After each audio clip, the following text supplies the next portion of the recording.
Thank you, Rima. I just want to mention the following, and this is in confirmation as to what you've just narrated, Liberia in Sierra Leone.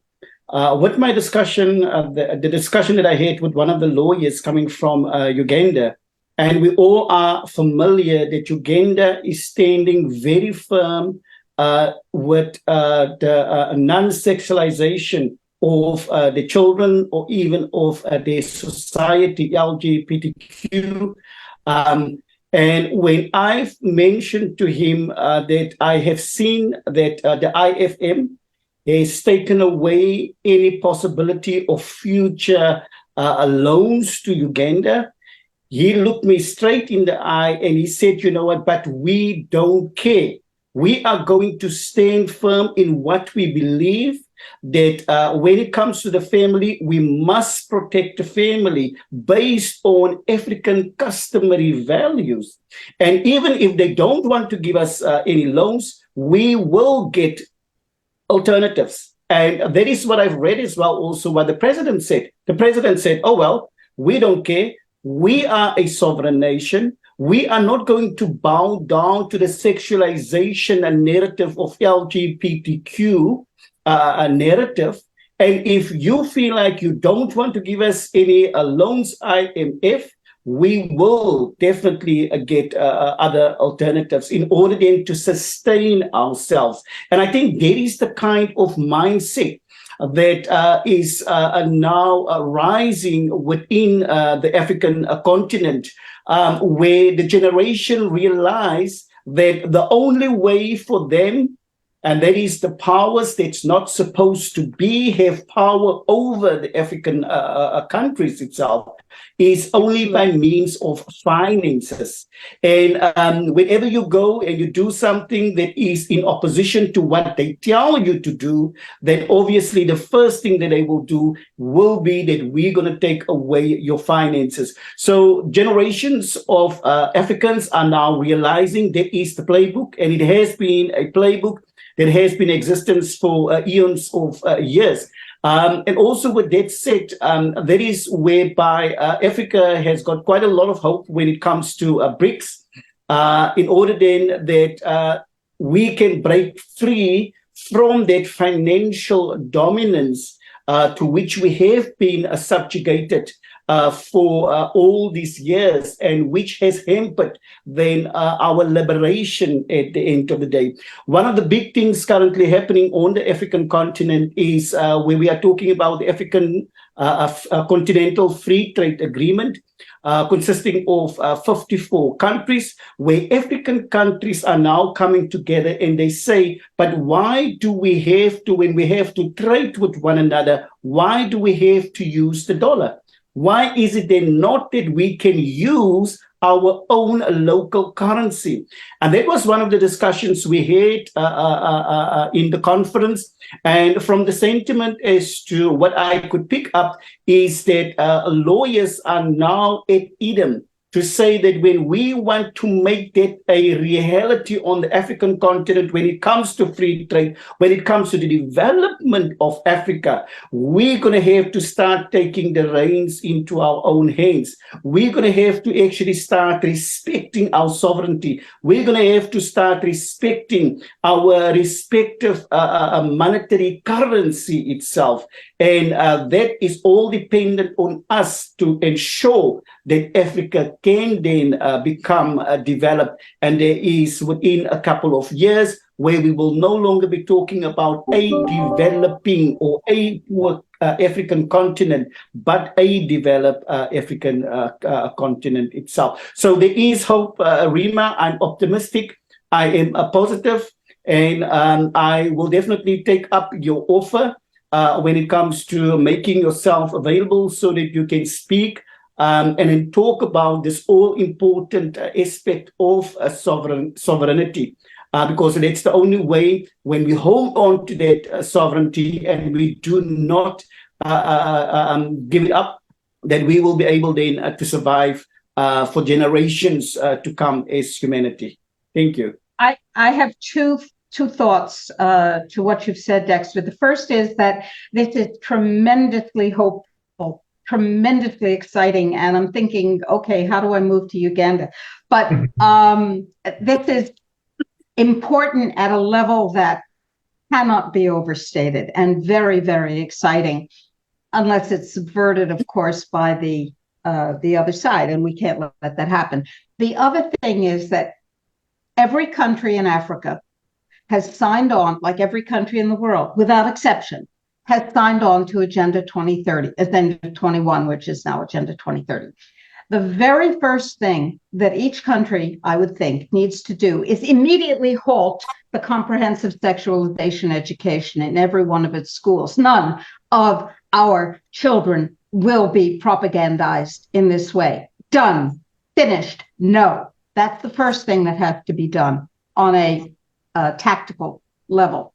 The second, so that you have a generation that can, in fact, be free, because this is not happening in the schools. The second thing that has to happen is that every single one of these countries rising to freedom from the mire of colonial mindset, every one of these countries has to withdraw, rescind, and cancel its agreement to the Agenda 21/Agenda 23 policies. That is before they literally leave these organizations. But right now, as they're signed on to Agenda 2030, and they did that in 1992, unanimously at the World Health Organization. Oops. Every one of these countries has said, you may destroy us, citizen by citizen, resource by resource, site by site. And so a country that wishes to be free, yes, you have to get out of WHO and all the other organizations, including the UN. But you also have to say, stop. No more Agenda 2030. We will survive. And we can't survive if we're part of that system. And then you have to go forward and do the next step, which is get out. Forgive me for telling me what you have to do, but I'm actually talking to every single human being on the planet. I'm not telling Africa what to do. I'm saying we have a problem, Houston, and the problem is we're slated for destruction unless we stop it. Go ahead. Rima, do you have connections, personal connections to China and to Russia? No, I do not. No, but I'm eager to talk to them. I have no personal connections. I have no high-level diplomatic connections. yeah. I thought personal, just No. other doctors or so.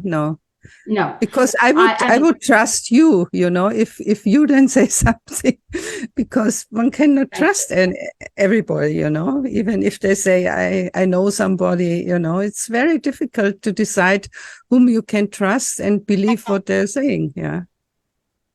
Dagmar, I was very fortunate to have a very, very, very crazy family of origin. So in order to determine what was real and what was psychotic and what was a lie, intentional or unintentional, I developed an exquisitely well-tuned bullshit meter, which goes really fast. And that's something that I use heavily. It's very hard to know whom to trust. Occasionally, we all make mistakes, but we all need to develop a bullshit meter. We have this intuitive sense of what's real, and if it doesn't feel real, probably isn't real. When somebody's loading up your plate with bullshit and telling you it's filet mignon,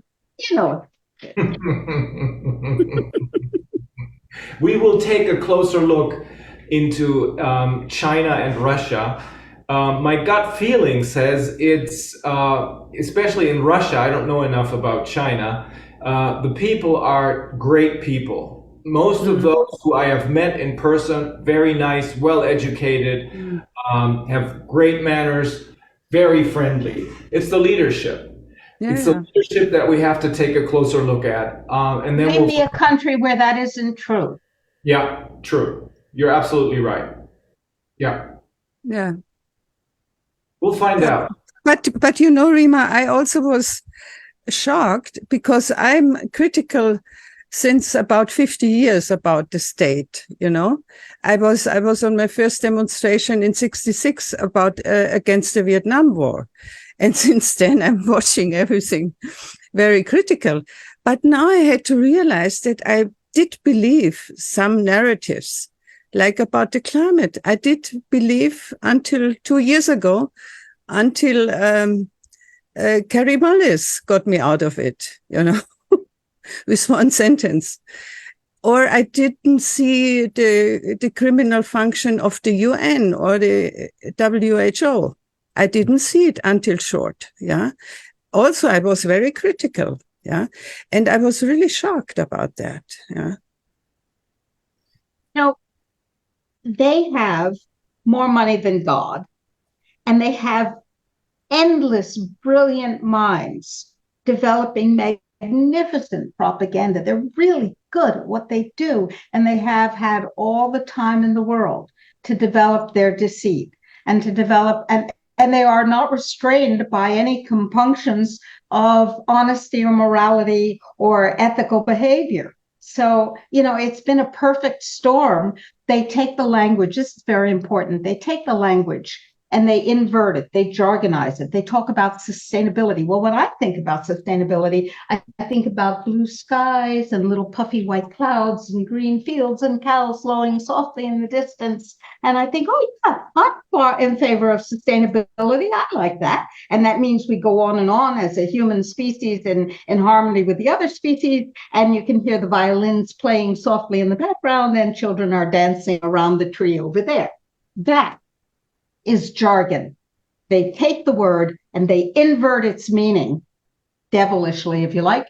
They invert its meaning, and what they mean is total subjugation, massive industrialization and compression of human beings into urban dog kennels with no freedom ever again for anything at any level. That's what sustainability means. And then they talk about sustainability goals, and it all sounds lovely. And equity means I'm rich, you're a serf, and if I don't like you, I kill you. That's equity. And it takes the word. I mean, I have fought for social justice. I have fought for integration and racial equality. I have fought against imperial wars, Vietnam being just one of them. I have fought for medical equity and equality, so there was not a two-tier medical system with money and without money. I have fought for medical freedom, and I fought.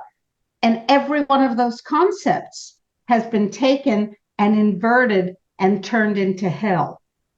And so it's shocking and it's horrifying, but damn, they're good at it. And